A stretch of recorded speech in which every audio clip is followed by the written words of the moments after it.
Saludos suscriptores, ¿cómo está? Espero que bien, bastante bien. Hoy responderé una pregunta excelente, y si da para un buen what if entre universos. Vamos a analizarlo por partes. Poison Ivy de DC sería una buena villana para Spider-Man de Marvel. ¿Quién es Poison Ivy? Pamela Isley, alias Poison Ivy, es una ecoterrorista con poderes sobre las plantas, toxinas naturales y una visión radical de proteger la naturaleza incluso a costa de la humanidad. Sus motivaciones suelen ser ambientalistas extremas, y aunque puede actuar con compasión hacia la Tierra, no tiene reparos en eliminar a quienes la amenazan. Sí podría ser una buena villana para Spider-Man, pero no. Le explico. Poison Ivy es una ecoterrorista, no está completamente loca a pesar de estar en Arkham, tiene razón, pero es extremadamente compleja. Ella encaja en la línea de villanos de Spider-Man siendo una doctora que obtuvo poderes y se ha vuelto villana, Spot, el lagarto, Doctor Octopus, Morbius, el Duende Verde, etc. A diferencia de la mayoría de los villanos, ella realmente tiene una razón para hacer lo que hace. Ivy / Pamela, en mi opinión es probablemente la más cercana a El Lagarto, mi villano favorito, como personaje. Brillante científica, planeó ayudar al mundo, la investigación lleva a un accidente, pero ella todavía se aferra a su sueño, sin embargo, la razón se está torciendo. La diferencia entre ella y Curtis Connors es esta: Pamela tiene el control, Curtis no. Curtis tiene una entidad separada en él, un Mr. Hyde, que busca el poder, Pamela simplemente es ella misma.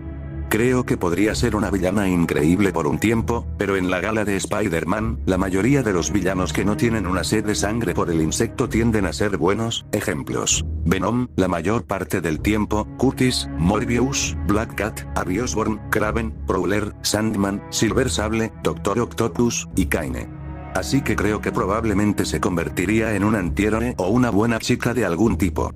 Pude ver totalmente a Spidey venciéndola y luego presentándole a Stark, Reed Richards.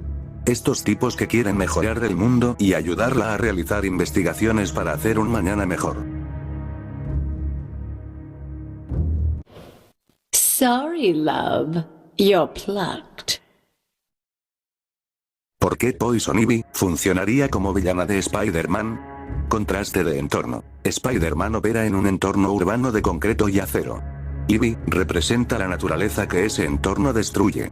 El conflicto entre naturaleza versus ciudad sería simbólicamente potente.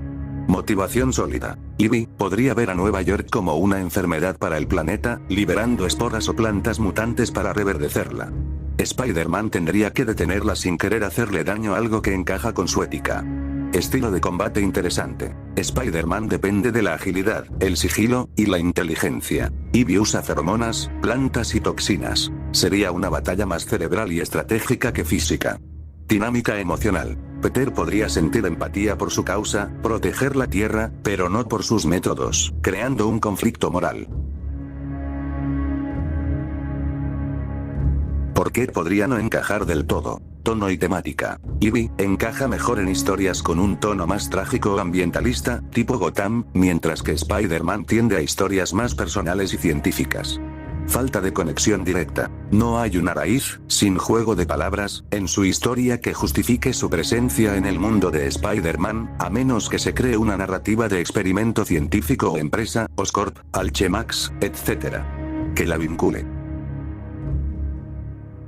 En conclusión, Poison Ivy, sí, sería una buena villana, temático y narrativo, para Spider-Man, si se adapta su origen a un contexto más científico, por ejemplo, una bióloga de Oscorp que se vuelve radical tras un experimento con biotecnología vegetal. Sería una mezcla muy rica entre ciencia, ética y naturaleza, algo que Spider-Man explora a menudo.